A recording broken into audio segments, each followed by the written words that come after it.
Hai, saya Raka Aulia Fuzana Sution dan teman saya Erikson Zainal Arahman. Di pertemuan kali ini saya akan menganalisis tentang unsur intrinsik cerpen dan struktur cerpen.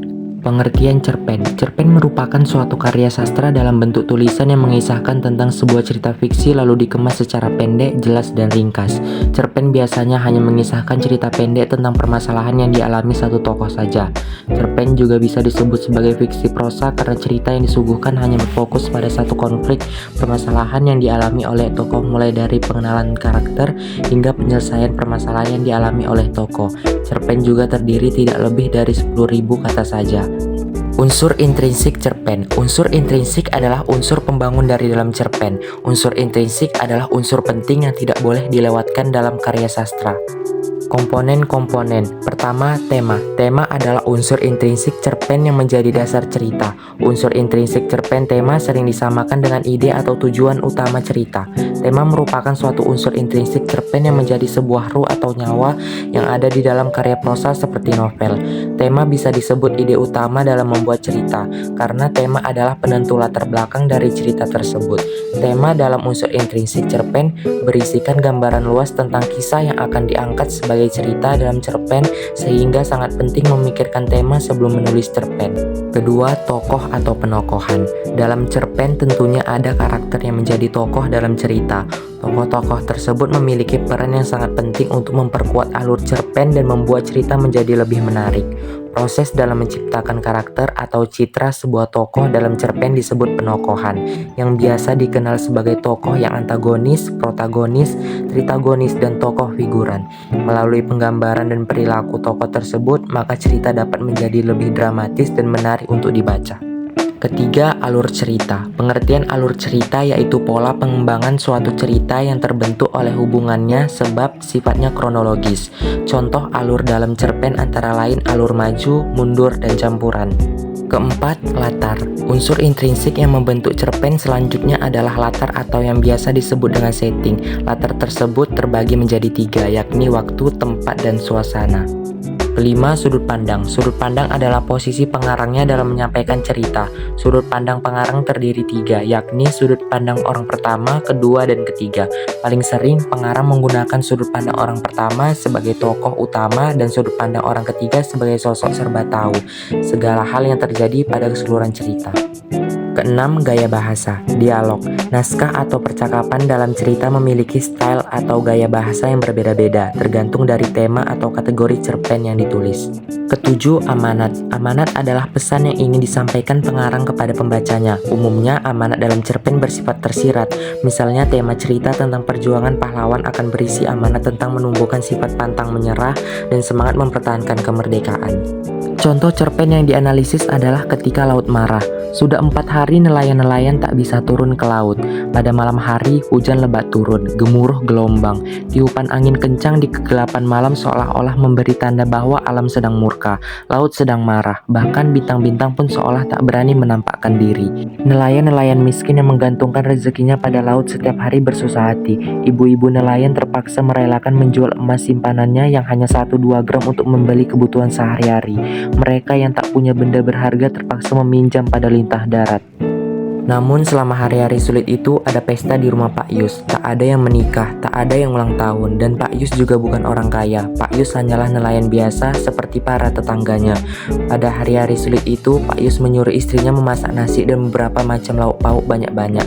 Lalu ia mengundang anak-anak tetangga yang berkekurangan untuk makan di rumahnya.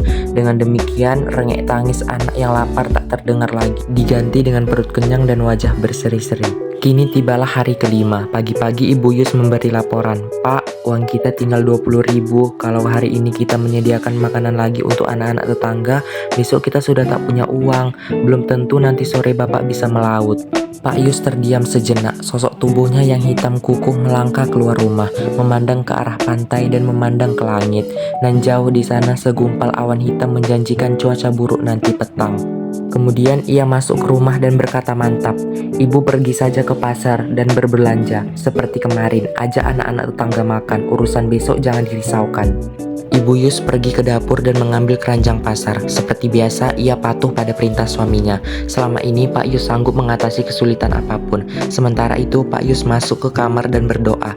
Ia mohon agar Tuhan memberikan cuaca yang baik nanti petang dan malam. Dengan demikian, para nelayan bisa pergi ke laut menangkap ikan dan besok ada cukup makanan untuk seisi desa. Siang harinya, anak-anak makan di rumah Pak Yus. Mereka bergembira. Setelah selesai, mereka menyalami Pak Yus dan Bu Yus lalu mengucapkan terima kasih.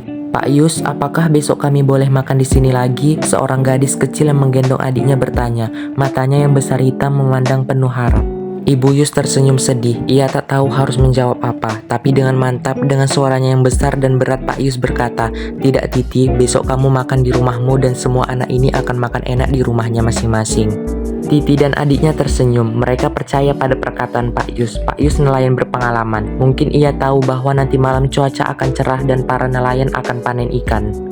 Kira-kira jam 4 petang, Pak Yus keluar rumah dan memandang ke pantai. Laut tenang, angin bertiup sepoi-sepoi dan daun pohon kelapa gemerisik ringan. Segumpal awan hitam yang menjanjikan cuaca buruk sirna entah kemana. Ia pergi tanpa pamit. Malam itu, Pak Yus dan para tetangganya pergi melaut. Perahu meluncur tenang. Para nelayan berhasil menangkap banyak ikan. Ketika fajar, perahu-perahu mereka menuju pantai dan disambut oleh para anggota keluarga dengan gembira. Pak Yus teringat pada anak-anak tetangga. Tuhan telah menjawab doanya. Semua nelayan itu mendapat rezeki. Hari itu tak ada pesta di rumah Pak Yus. Semua anak makan di rumah ibunya masing-masing. Sekali lagi di atas perahunya, Pak Yus memanjatkan doa syukur. Menganalisis cerpen ketika laut marah. Tema cerita cerpen ini adalah tentang kebaikan hati, kepercayaan, dan ketabahan dalam menghadapi kesulitan. Ini menggambarkan bagaimana tindakan kecil dari seorang nelayan, Pak Yus, yang meskipun dalam situasi sulit tetapi berbagi makanan dengan anak-anak tetangga yang kurang beruntung. Latar cerita ini terutama berlangsung di desa nelayan di mana situasi cuaca yang buruk membuat para nelayan kesulitan mencari rezeki di laut. Selain itu, cerita ini juga berlangsung di rumah Pak Yus, tempat kebaikan hati dan solidaritas sosial ditampilkan. Tokoh dan penokohan. Pak Yus, tokoh utama yang digambarkan sebagai nelayan yang baik hati dan penuh kepercayaan. Ia berbagi makanan dengan anak-anak tetangganya yang kurang beruntung. Anak-anak tetangga, mereka adalah tokoh-tokoh pendukung yang mewakili mereka yang membutuhkan bantuan. Mereka menerima bantuan dari Pak Yus dengan rasa terima kasih. Sudut pandang. Cerpen ini diceritakan dengan sudut pandang orang ketiga. Penulis menceritakan cerita dari sudut pandang yang objektif sehingga kita bisa melihat tindakan dan perasaan tokoh-tokoh dalam cerita. Alur cerita ini linear, dimulai dengan permasalahan cuaca buruk yang memengaruhi nelayan-nelayan di desa. Kemudian cerita berkembang saat Pak Yus memutuskan untuk berbagi makanan dengan anak-anak tetangga. Akhirnya alur mencapai puncaknya ketika para nelayan berhasil menangkap ikan setelah doa Pak Yus. Terakhir, amanat. Amanat dari cerpen ini adalah bahwa dalam keadaan sulit, kebaikan hati dan solidaritas sosial dapat membawa perubahan positif dalam kehidupan orang lain. Kita harus mempercayai bahwa kebaikan akan kembali kepada kita dan bahkan tindakan sederhana dapat memberikan harapan kepada mereka yang membutuhkannya.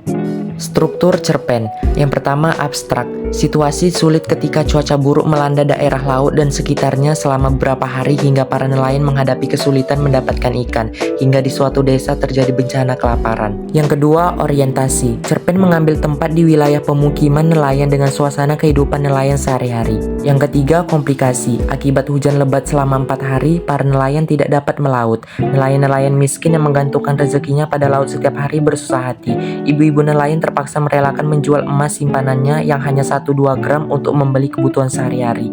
Mereka yang tak punya benda berharga terpaksa meminjam pada lintah darat. Yang keempat, evaluasi. Pada hari kelima, Pak Yus dan Ibu Yus menyediakan makanan untuk anak-anak tetangga yang kelaparan. Kondisi keuangan keluarga Pak Yus semakin menipis. Ibu Yus mengatakan bahwa uangnya tinggal 20.000. Bagaimana bisa menyediakan makanan lagi untuk anak-anak tetangga?